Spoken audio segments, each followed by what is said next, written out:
جی السلام علیکم، میں ہوں آپ کا ہوسٹ ملک ندیم شاہد۔ ستاروں کی محفل پروگرام کے ساتھ آج ایک نئے مہمان کے ساتھ آپ کی خدمت میں حاضر ہیں۔ آج جو ہمارے ساتھ ہمارے اسٹوڈیو میں مہمان تشریف لائے ہیں وہ کسی تعارف کے محتاج نہیں، رائٹر ہیں، ڈائریکٹر ہیں، کالم نگار ہیں، اینکر پرسنز ہیں، مصنف ہیں، بہت سی ایکٹیویٹیز ہیں اور بہت سی خدمات ہیں، اور گجرانوالہ میں سینئر صحافی کی حیثیت سے بھی بہت ان کی نمایاں خدمات ہیں۔ آج ہمارے پاس تشریف لائے ہیں اور ان سے ملاقات کرتے ہیں۔ ابھی ریسنٹلی انہوں نے ڈاکٹر عبد القدیر خان ایوارڈ شو منعقد کیا تھا، اور ماشاءاللہ گجرانوالہ میں بہت بگ شو ہوا، اور اس میں انہوں نے 10 کیٹیگریز رکھی ہوئی تھی اور 10 ایوارڈ رکھے تھے ہر کیٹیگریز میں، جس میں جرنلسٹ بھی تھے، اور اس کے علاوہ شوبز کے حوالے سے بھی تھے، اس کے شاعر بھی تھے، مصنف بھی تھے، اور ایڈوکیٹ بھی تھے، اور پولیس آفیسر بھی تھے، بہت سی خدمات تھیں۔ آئیے ان سے آج ملاقات کرتے ہیں اور پوچھتے ہیں ان کے کہ ڈاکٹر عبد القدیر خان کا جو شو انہوں نے منعقد کیا، ایسا کیا خیال آیا ان کو کہ اتنا اچھا شو کیا، اور خاص طور پر ہمارے اتنے لیجنڈ ہیرو ڈاکٹر عبد القدیر خان کو انہوں نے کیوں چوز کیا۔ ایوارڈ کے اور بھی بہت سے نام رکھے جا سکتے ہیں، لیکن انہوں نے اس نام کو کیوں چوز کیا؟ جی السلام علیکم سر۔ وعلیکم السلام ملک صاحب، کیسے ہیں آپ؟ جی الحمدللہ، اللہ پاک کا بڑا کرم۔ بہت شکریہ سب سے پہلے آپ کا، تو آپ ہمارے ایف ایم نیوز پہ تشریف لائے۔ سر آپ نے ابھی ریسنٹلی ایوارڈ شو کیا ڈاکٹر عبد القدیر خان، اور بھی بہت سے نام آتے ہیں، کوئی کچھ نام رکھتا ہے، لیکن آپ نے اتنا خوبصورت نام چنا اور اتنا بگ شو کیا اور بہت پذیرائی ملی آپ کو، اس یہ کیسے خیال آیا آپ کا؟ بسم اللہ الرحمن الرحیم۔ سب سے پہلے تو ملک صاحب آپ کا اور آپ کی ٹیم کا شکریہ کہ ایف ایم نیوز پہ آپ نے مجھے موقع دیا۔ ڈاکٹر عبد القدیر خان کوئی نام نہیں بلکہ قوم کا ایک ہیرو ہے، اور قوم کو معرض وجود میں لانے والا وہ شخص ہے کہ جس کے بغیر ہم ادھورے ہیں۔ ڈاکٹر عبد القدیر خان اپنی جو زندگی ہے وہ ایسے ہی بسر کر کے چلا گیا، لیکن ہماری قوم کی میں سمجھتا ہوں کہ احسان فراموشی ہے کہ ہم نے اپنے محسن کو بھول دیا۔ بھولنا نہیں چاہیے تھا، لیکن دل میں خیال آیا کہ ہم ایسے محسن کو کیوں نہ سلام کریں۔ وہ تو ویسے ہی زندہ ہے، لیکن اپنے آپ کو زندہ رکھنے کے لیے اپنے محسن کو یاد رکھنا چاہیے۔ تو اس لیے میں نے ڈاکٹر عبد القدیر کے نام سے ایوارڈ شو منعقد کیا۔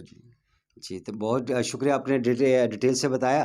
آپ اس کے علاوہ آپ کی بہت زیادہ ایکٹیویٹیز ہیں، آپ مصنف بھی ہیں، ہدایت کار بھی ہیں، کالم نگار بھی ہیں، اینکر پرسن بھی ہیں، اور آپ کچھ ایسے نیوز پیپرز ہیں جس کے آپ چیف ایڈیٹرز بھی ہیں، آپ کا صحافت سے بھی بہت گہرا لنک ہے۔ یہ اتنی ساری ایکٹیویٹیز اور اتنی ساری موومنٹ، آپ کیسے ٹائم نکالتے ہیں آپ اس ایکٹیویٹیز کے لیے؟ پہلی بات تو ملک صاحب یہ ہے کہ آپ اس وقت تشریف لائے ہیں تو یہ آپ کا جنون ہے، آپ کی محبت ہے، اور جو بھی کام کیا جاتا ہے جنون اور محبت سے کیا جاتا ہے۔ کسی بھی منزل کو پانا ہو تو مشکلات کا سامنا کرنا پڑتا ہے۔ جی جو جسے کہتے ہیں کہ ہر مشکلات کے بعد آسانیاں پیدا ہوتی ہیں۔ آسانیاں پیدا ہوتی ہیں، اور ایسا ہی ہے کہ حالات جو ہے وہ مقابلہ کرنے کے لیے ہوتے ہیں۔ ایسا نہیں ہے، میں 8 کتابوں کا مصنف ہوں، اس کے علاوہ الحمدللہ اینکر پرسن ہوں، کالم نگار ہوں، بے شمار آپ نے بتایا، لیکن ان سب کے لیے وقت کا نکالنا تو ضروری ہے، لیکن اس کے لیے جنون بھی ہونا لازم ہے۔ کسی بھی منزل کو پانے کے لیے اپنے آپ کو پاگل پن کی حد تک لے جانا چاہیے، اور الحمدللہ کہ آج جو چاہتے ہیں وہ ہوتا ہے، اور صرف اللہ اور اللہ کے رسول صلی اللہ علیہ وسلم کی مہربانی ہے کہ جس کام کو ہاتھ میں پکڑ لیا اس کو کمپلیٹ کر کے پھر ہم پیچھے ہٹتے ہیں۔ جیسے کہ اللہ کی رسی کو مضبوطی سے تھامے رکھو، تفرقے میں نہ پڑو۔ تفرقے میں نہ پڑو، یہ آگے پیچھے دیکھنا چھوڑ دیں ہم کہ وہ کیا کر رہے ہیں۔ اپنی منزل کی طرف، ہاں، اپنی منزل کی طرف میں جانا ہے، یہ نہیں دیکھنا کہ وہ کیا کر رہا ہے، یہ دیکھنا کہ ہم کیا کر رہے ہیں۔ ہماری قوم بکھر چکی ہے اس ٹائم۔ میں یہ کل بھی میں کہہ رہا تھا، اس وقت ڈاکٹر عبد القدیر خان ایوارڈ میں کہہ رہا تھا کہ ڈاکٹر عبد القدیر نے جو مارکا سر انجام دیا اس کو ہماری نسلیں یاد رکھیں گی، لیکن ہم بدبخت وہ لوگ ہیں کہ جنہوں نے شاید اس کے جنازے میں بھی شرکت کرنے سے انکار کر دیا۔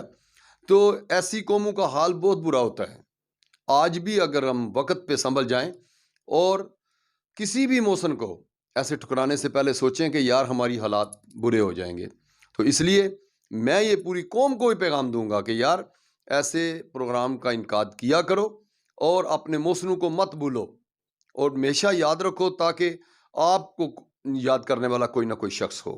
میں نے یہ پروگرام اصل میں ڈاکٹر عبد القدیر خاں کے نام سے کروایا، لیکن وہاں پہ بیٹھے وکلاء حضرات تھے، تاجر تھے، سیاسی لوگ تھے، آپ ہمارے نے شعبوں بہت سی کی دنیا آپ تھی۔ نے سب کیٹیگریز کے 10% آپ نے چوز کیے تھے، ہاں تاکہ یہ بھی ہمارے ہیرو ہیں، اور یہ آپ نے ایک پیغام دیا ہے، ایک میسج دیا ہے کہ دیکھیں جیسے ڈاکٹر عبد القدیر خان، ان کا بھی ایک ٹیم ورک تھا، اور یہ جو ہماری زندگی ہے، ہماری لائف ہے، اس میں بھی ہمارا جیسے صحافت ہماری ریاست کا چوتھا ستون سمجھا جاتا ہے، جیسے آپ نے کل بھی ایک بڑا خوبصورت سوال کیا تھا کہ ایڈوکیٹ اور پولیس آفیسرز اور میڈیا یہ ہمارے اہم ستون ہیں، اس کے بغیر انسان کے وجود نہیں بنتا ایسا۔ جی میں نے کل کہا تھا کہ یہ ہماری 3 چیزیں ایسی ہیں کہ اگر سیدھی ہو جائیں، منزل کی طرف سیدھے ہو کے بڑھنا شروع کر دے، تو ہم کبھی بھی کسی سے مات نہیں کھائیں گے، ہار ہمیں نہیں کوئی بھی سکتا۔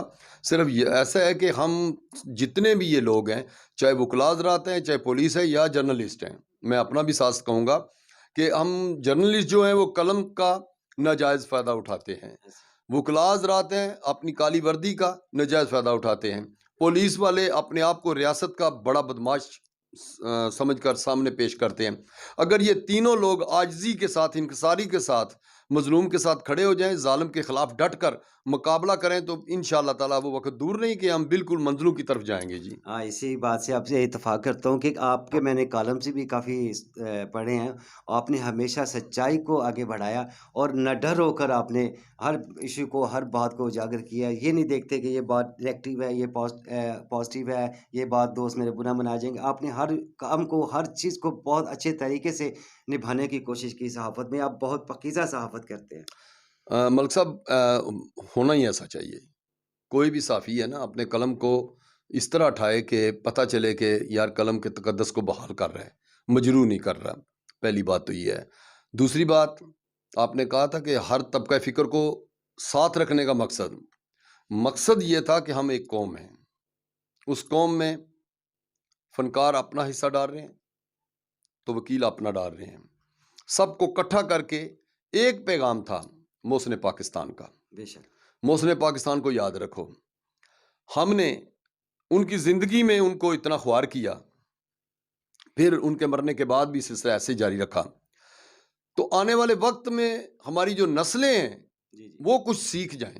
بے شک۔ میں کل خوش تھا کہ ایڈوکیٹ حضرات یا دوسرے تھے، سب نے خراج تحسین پیش کیا، بے شک۔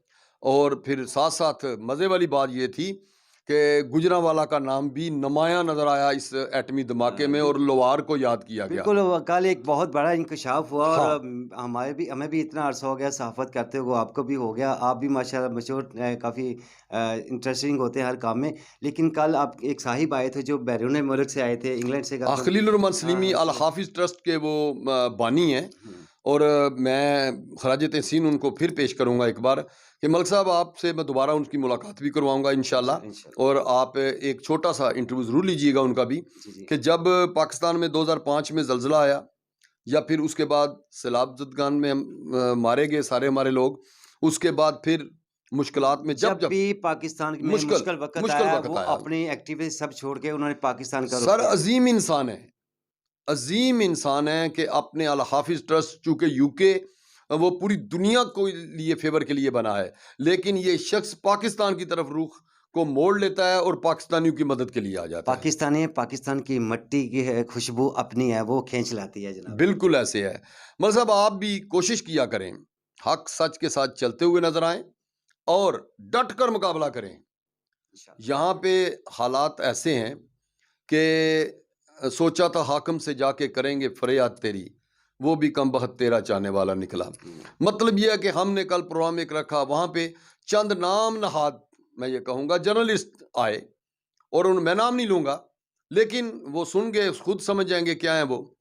اگر صحیح مینو میں دیکھا جائے تو وہ ایک ٹاؤٹزم تھا جو کٹھا تھا، تو مجھ سے وہ ٹاؤٹی ہو نہ سکی، تو وہ ناراض ہو کے چلے گئے۔ حالانکہ ہم خراج تحسین جس کو پیش کر رہے ہیں وہ ایوارڈ وہ لے کر جاتے، لیکن وہ خیر قسمت میں نہیں تھا ان کے۔ اسی طرح ہماری پولیس کے کچھ لوگ اپنی انا اور تکبر میں رہ کے وہاں پہ نہیں پہنچے، لیکن جو پہنچے انہوں نے زبردست خراج تحسین پیش کیا، جیسے کہ سیف اللہ ورک صاحب نے جی بالکل بڑے اچھے الفاظ میں انہوں نے اپریشیٹ کیا اپریشیٹ ہی نہیں کیا، 3 دفعہ مائک کو پکڑا ساتھ میں ایسے ایسے اور ساتھ ساتھ اپریشیٹ کرتے رہے. بے شک ایسے لوگ جو ہوتے ہیں وہ زندہ ہوتے ہیں، اور زندہ قومیں کبھی بھی میں سمجھتا ہوں کسی میدان میں ہار نہیں مانتی. بے شک جی. اور کل سلیمی صاحب کی بات کر رہے تھے، کل انہوں نے ایک بہت بڑا انکشاف کیا کہ گجرانوالہ کا ایک لوہار جس نے ایسا ہی ایٹم بمز میں یہ تھوڑی سی ہمیں اپنے ناظرین کو بتائیے گا کہ کل جو گفتگو میں بہت متاثر ہوا ہوں سلیمی صاحب سے، میں ان کا فین ہو گیا ہوں، اور اتنی بڑی انہوں نے بات کی کہ ہمارے گجرانوالہ میں بے شمار ٹیلنٹ کے علاوہ بھی یہ بھی جو ہمارا ایک ایٹم بمز بنا اس میں گجرانوالہ کا کردار بھی ہے، اس والے سے کچھ بتائیے گا. وہ ایسے ہے کہ جب ہم بات کر رہے تھے نا بار بار جی ڈاکٹر عبد القدیر خان صاحب کے بارے میں رحمۃ اللہ علیہ، تو اچانک ان کے دل میں اپنے شہر کا بھی جذبہ اٹھا اور انہوں نے کہا یار ٹھہر جو میں بھی آپ کو بات بتا اسپیچ دیتا کے ہوں. دوران انہوں نے مائک پکڑا. میں نے اسپیچ کر رہا تھا لیکن انہوں نے کہا یار 1 منٹ مجھے بتاؤ. میں نے دکھایا مائک میں کیا کہنا چاہتے ہیں، تو انہوں نے کہا یار بات سنو میری، کہ اگر ڈاکٹر عبد القدیر خان نے ایٹم بم کو وجود میں لایا ہے تو لیکن وہاں پہ گجرانوالہ کا بھی کردار ہے. میں نے کہا میں تو کیا سبھی لوگ ایک دفعہ سکتے میں چونک تھے گئے کہ کیا ہوا ہے.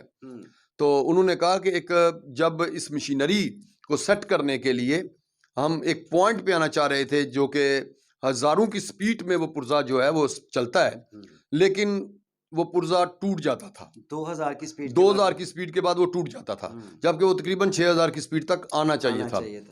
تو کسی نے کہا کہ گجرانوالہ میں ایک لوہار ہے جو کہ اس سپیڈ کو برقرار بھی رکھے گا یا زیادہ کر دے گا.